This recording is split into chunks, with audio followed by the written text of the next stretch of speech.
जिंदा परमेश्वर से प्रेम करते हैं वे लोग उनका आज्ञा को मानते हैं। जैसे कि आज्ञा क्या है, पहला यूहन्ना 2:15 में हम देखते हैं खुदा का कलाम कहता है, वचन कहता है, तुम ना तो संसार से और ना संसार में की वस्तुओं से प्रेम रखो। यदि कोई संसार से प्रेम रखता है तो उसमें पिता का प्रेम नहीं है।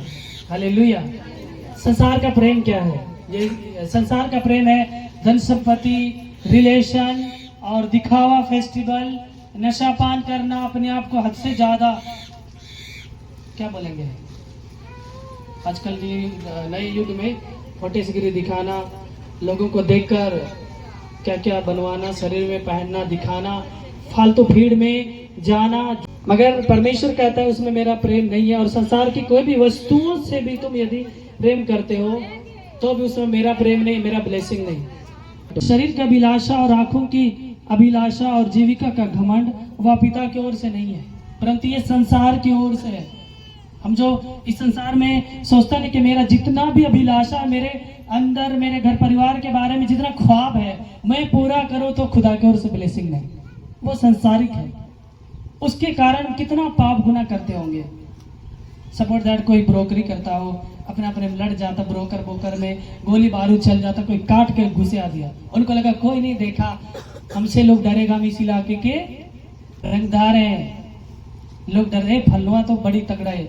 मगर खुदा का कलाम कहता है कोई फायदा नहीं है, खुदा का ब्लेसिंग नहीं है, वो शैतान का ब्लेसिंग है। फटाफट ऊपर बनो, धरती से डायरेक्ट आसमान को छूना शैतान का काम है, फिर बाद वही पटक देगा। और आहिस्ता आहिस्ता हम यदि बढ़ते हैं परमेश्वर के वचन के अनुसार, नियम के अनुसार, आज्ञा के अनुसार, तो मेहनत का फल मीठा होता है। और प्रेम से बढ़ते हैं, दोबारा उसमें कोई कमी घटी नहीं होती है। हालेलुया। क्योंकि अभिलाषा और जीविका का घमंड पिता की ओर से नहीं परंतु संसार की ओर से आया है।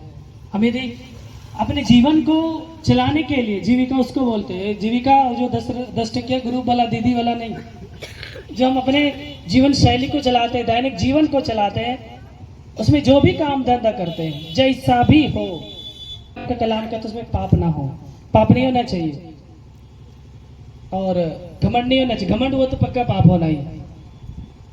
आप लोग समझ सकते हैं, कोई भी काम हो ईमानदारी का होना चाहिए। जैसे कि ठीक है, कोई भी ब्रोकरी करता है, बिजनेस करता है चलेगा, मगर उसमें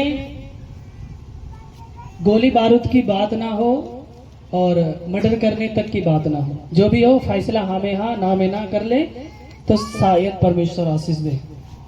परमेश्वर की इच्छा पर चलता है वह सर्वदा बना रहता है। जो परमेश्वर की इच्छा के अनुसार चलते हैं सब दिन बने रहते हैं, यहाँ से लेकर स्वर्ग तक, जन्नत तक। हालेलुया। रचित सुसमाचार 14:15 में, यदि तुम मुझसे प्रेम करते हो तो मेरी आज्ञाओं का पालन करते हो। परमेश्वर का आज्ञा क्या है? सर्वप्रथम आप प्रभु के अनुसार धन्यवाद जी, प्रार्थना कीजिए, एक ईश्वर को मानिए, माँ बाप का इज्जत कीजिए, आदर कीजिए, नशापान मत कीजिए, झूठी गवाही मत दीजिए, चोरी मत कीजिए, खून मत कीजिए, पराये धन पर लालच मत कीजिए, पराई स्त्री पर, पराये पुरुषों पर लालच मत कीजिए।